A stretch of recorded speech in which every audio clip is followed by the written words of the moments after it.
Students, कैसे हो आप सब। आशा करती हूँ आप सब कुशल होंगे। तो आज का लेसन हम स्टार्ट करेंगे। लेसन नंबर 8 मुस्कान के मोती। टेक्स्ट बुक ओपन करनी है, पेज नंबर 45 पर। साहित्य प्रकार है इसका चुटकुले। तो ये जो हमारा लेसन है इसमें चुटकुले दिए गए हैं। चुटकुलों से हास्य निष्पन्न होता है और हास्य मनुष्य को जीवन शक्ति प्रदान करता है, उसे दीर्घायु बनाता है। हंसी जो होती है वह क्रोध, चिंता और क्षोभ को भी भगा देती है, साथ ही वह सुख और स्वास्थ्य की चाबी है। हमारी चारों ओर भी हास्य विपुल सामग्री उपलब्ध है। आवश्यकता सिर्फ इस बात की है कि हम उसको पहचानना सीखें। मुस्कान के मोती के रूप में यहाँ ऐसे ही कुछ चुटकुले दिए गए हैं। कहते हैं एक जोरदार ठहाका तंदुरुस्ती के लिए एक अच्छी खुराक बन जाता है। सचमुच हास्य किसी टॉनिक से कम नहीं होता। अच्छे चुटकुले सुनकर दुख दर्द छूमंतर हो जाते हैं। इस पाठ में कुछ ऐसे ही चुटकुले दिए गए हैं। तो आइए हम ये जो हमारा लेसन है चुटकुले हैं जो वह देखते हैं। इसमें पहला जो चुटकुला है, चिंटू और पिंटू की बातचीत होती है, उसमें से हास्य उत्पन्न होता है। चिंटू कहता है पिंटू से कि तुमने राजू को चांटा क्यों मारा। तो पिंटू उससे कहता है कि 15 दिन पहले उसने मुझे हिपोपोटेमस कहा था। चिंटू कहता है तो फिर 15 दिनों के बाद आज ही क्यों मारा। तब पिंटू क्या उत्तर देता है कि मैंने कल ही सर्कस में हिपोपोटेमस देखा यार। अब यहाँ पे देखो कि राजू ने पिंटू को 15 दिन पहले चाटा मारा था और उसे क्या कहा था, हिपोपोटेमस। तब तो उसने चाटा नहीं मारा, पर क्या हुआ कि जब वह सर्कस में गया और वहाँ पे उसने हिपोपोटेमस देखा, तब उसे याद आया कि राजू ने उसे ऐसे प्राणी का नाम लेकर उसे बुलाया था और उसे वह याद आ गया और गुस्सा आया और उसने राजू को चाटा मारा।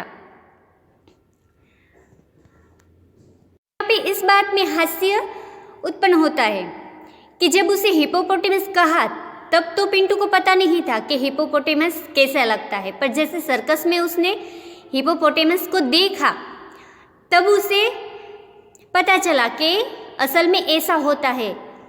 और फिर 15 दिनों के बाद में उसने राजू को चाटा मारा। आगे दूसरा है पति और पत्नी के बीच की जो बातचीत है उसमें से कैसे हास्य उत्पन्न होता है। पति कहता है अब मैं भुलक्कड़ नहीं रहूँगा, मुझे सब याद रहेगा। पत्नी पूछती है वह कैसे। तब पति कहता है देख मैं एक नई किताब खरीद लाया हूँ जिसका नाम है याद रखने के 1000 तरीके। तब पत्नी कहती हाय राम, यह किताब तो आप 10वीं बार ले आए। यहाँ पे जो पति है वह भुलक्कड़ है। अब वो क्या कहता है कि मैं अब सब याद रखूँगा। तब जब पत्नी पूछती है तब वो कहता है कि ये किताब मैं लेके आया हूँ। तो क्या होता है यहाँ पर कि असल में तो वह 10वीं बार ये किताब लेके आए हैं पर वह भूल गए हैं। आगे है एक भिखारी है, 1 रुपया दे दो साहब। भरत कहते हैं कल आना।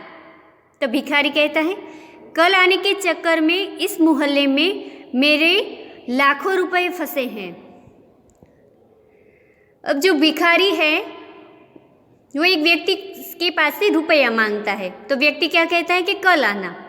तो ऐसे ही भिखारी को सब कल कल आने के लिए कहते हैं। ऐसे लाखों लोग उसे मिल गए कि सब यही कहते हैं कि कल आना कल आना। इसलिए वह कहता है कि इस मोहल्ले में मेरे लाखों रुपए फंसे हैं।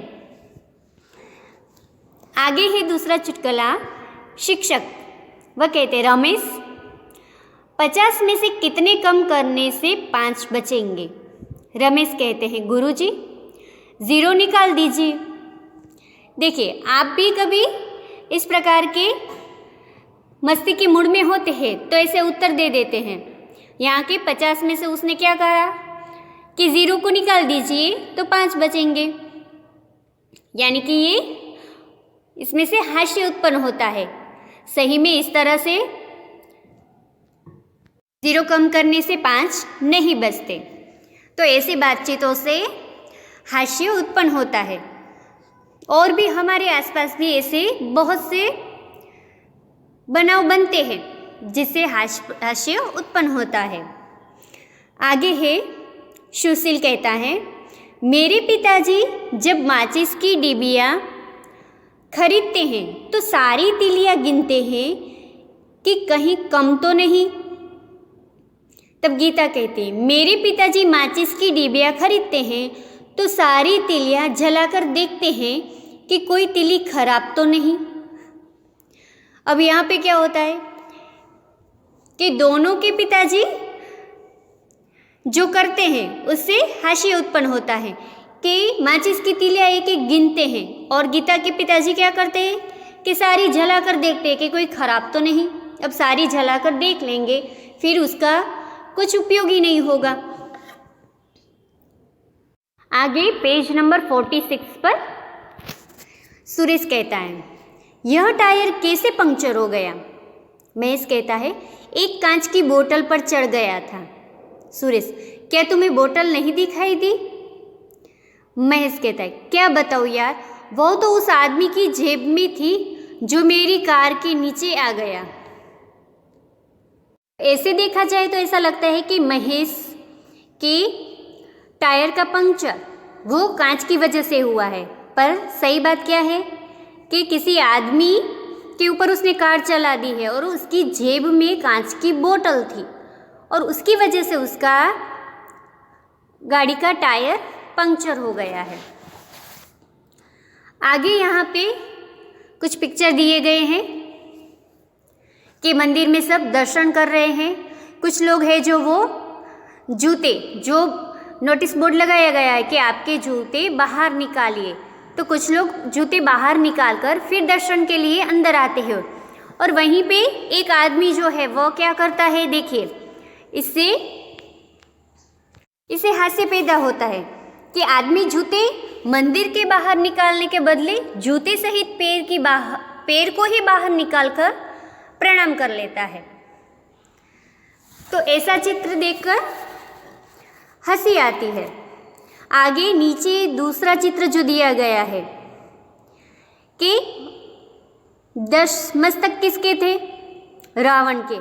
अब रावण सिर दर्द के लिए जब डॉक्टर के पास आएगा तो वो क्या कहेगा कि डॉक्टर साहब, मेरे सिर में दर्द है पर पता नहीं चल रहा कि किस सिर में दर्द है, आप ही कुछ इलाज कीजिए। अभी उसको ही नहीं पता कि उसके ये 10 सिर में से कौन से सिर में दर्द है। आदमी का एक ही सिर सच्चा है, बाकी नकली है, फिर भी उसे ये मालूम नहीं कि किस सिर में दर्द है। तो यहाँ पर भी ऐसा देखकर हास्य उत्पन्न होता है। आगे पेज नंबर 47 पर यहाँ पे जो चित्र दिया गया है कि हाथी पर शीर्षासन करते मनुष्य को आपने इस चित्र में देखा। अब हाथी की बारी। हाथी मनुष्य के सिर पर शीर्षासन करना चाहता है। आप हाथी की इच्छा पूर्ण कीजिए और बनाइए ऐसा ही एक चित्र। ज़रूरत लगे तो इस चित्र को उल्टा कर आप देख सकते हैं। देखिए तो कुछ चित्र इस प्रकार से बनेगा। अब हाथी मनुष्य के सिर पर शीर्षासन करे, यह सचमुच असंभव और हास्यास्पद है। तो इस प्रकार से ये लेसन में हमने ये सब चुटकुले देखे, और भी बहुत से आप सबको भी आते ही होंगे। आपके वर्कबुक में, स्वाध्याय कार्य में भी और भी चुटकुले दिए गए हैं जो आपको वह पूर्ण करने हैं। तो यहाँ पे हमारा जो ये लेसन है, लेसन नंबर 8 मुस्कान के मोती, यहाँ पे ये कंप्लीट होता है। वर्कबुक में स्वाध्याय कार्य भी आपको पूर्ण करना है।